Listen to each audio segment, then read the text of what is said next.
অদম্য সাহস আৰু বীৰত্বৰ অম্লান প্ৰতীক লাচিত বৰফুকন। শৰাইঘাটৰ যুদ্ধত পৰাক্ৰমেৰে মোগলৰ বিৰুদ্ধে জয়লাভ কৰি ভাৰত বুৰঞ্জীৰ পাতত দেশপ্ৰেমৰ চানেকিৰে উজ্বলি আছে বীৰ যোদ্ধাগৰাকীৰ নাম। অসমীয়াৰ সুসন্তান লাচিত বৰফুকনক স্মৰণ কৰি অসম চৰকাৰে বছৰজোৰা কাৰ্যসূচীৰে মহাবীৰগৰাকীৰ 400 সংখ্যক জন্মজয়ন্তী উদযাপন কৰিছে।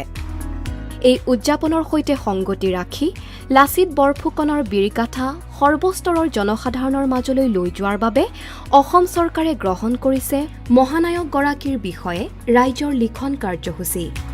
সেই উদ্দেশ্যে প্ৰস্তুত কৰা হৈছে lachitborphukon.assam.gov.in শীৰ্ষক এটি ৱেব পৰ্টেল আৰু লাচিত বৰফুকন নামেৰে এটি মোবাইল এপ। লাচিত বৰফুকনৰ বিষয়ে লিখি তাত আমি আপলোড কৰিব পাৰিম। আপলোড কৰাৰ লগে লগে হি ফৰমেটিং হৈ যাব আৰু তাক আমি ডাউনলোড কৰি ৰাখিব পাৰিম আৰু ডাউনলোড কৰাৰ লগে লগে এখন অসম চৰকাৰৰ স্বীকৃতি পত্ৰ পাম। কোনোবাই কাগজ ব্যৱহাৰ কৰিব নোখোজিলে পৰ্টেলত গৈয়েই তেওঁলোকে মনৰ ভাৱ লিখিব পাৰিব।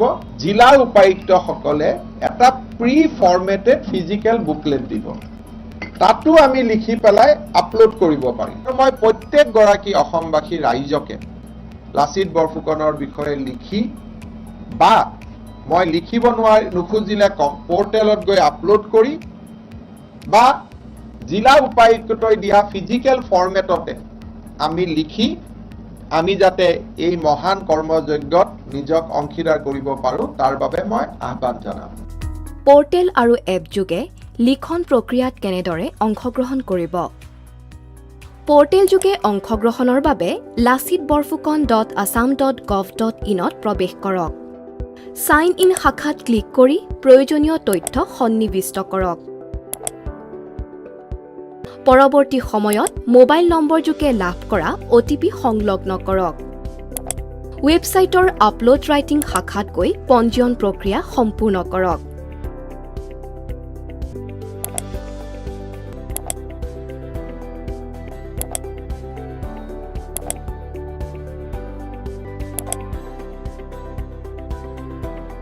আপোনাৰ লেখা প্ৰদানৰ বাবে মাধ্যম নিৰ্বাচন কৰি লেখাসমূহ প্ৰদান কৰক। পঞ্জীয়ন আৰু লেখা প্ৰদানৰ অন্তত আপোনাৰ ডিজিটেল প্ৰমাণপত্ৰ লাভ কৰক। মোবাইল এপ যোগে অংশগ্ৰহণ কৰিবলৈ আপোনাৰ মোবাইল নম্বৰ অন্তৰ্ভুক্ত কৰক আৰু এটি OTP লাভ কৰক। OTP সংলগ্ন কৰাৰ পাছত আপোনাৰ নম্বৰ সফলতাৰে পঞ্জীয়ন হ'ব। ইয়াৰ পাছত লাচিত বৰফুকন বিষয়ক লিখন কাৰ্যসূচীৰ মূল পৃষ্ঠাত থকা আপলোড ৰাইটিং শাখাত ক্লিক কৰক। অংশগ্ৰহণ কৰিবলৈ ৰেজিষ্টাৰ এণ্ড আপলোড ৰাইটিঙত ক্লিক কৰক। নাম পঞ্জীয়নৰ বাবে আপোনাৰ প্ৰয়োজনীয় তথ্যসমূহ অন্তৰ্ভুক্ত কৰক। আপোনাৰ পছন্দ অনুসৰি পঞ্জীয়ন পৃষ্ঠাৰ তলত থকা অন ফৰ্মেটেড পেপাৰ অথবা অন প্লেইন পেপাৰ বাছনি কৰক। এতিয়া আপোনাৰ লেখা আপলোড কৰক আৰু এখন অংশগ্ৰহণৰ ডিজিটেল প্ৰমাণপত্ৰ লাভ কৰক। পৰ্টেলটো সদায় কাৰণে ই জীৱিত হৈ থাকিব। This will be alive portal for ever.